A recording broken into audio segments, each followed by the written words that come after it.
तर आपल्या सोबत काहीतरी अशा प्रकारचा सीन झाला ते म्हणजे 1 वाजून गेले ना आपला अजून कॅमेराच उघडला नव्हता. त्याच्या मागचं कारण होतं आपल्याला ना भरपूर कस्टमर होते. नमस्कार मंडळी, मी आपला वैभव. 1-1:30 वाजून गेले, खूप भूक लागली होती म्हणून म्हणलं जोडीदारांना घ्यावं आणि जेवाय बसावं.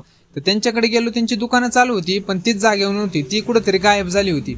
मग काय केपीच्या दुकानात गेलो तर ती केपी एकटेच बसले होते मोबाईल बघत. म्हणलं आता गेल्या सरशी ना तोंड बघून माघारी यावं. मग काय तोंड बिन बघितलं आणि माघारी येताना वातावरण बघितलं ते असं काहीतरी बेकार झालं.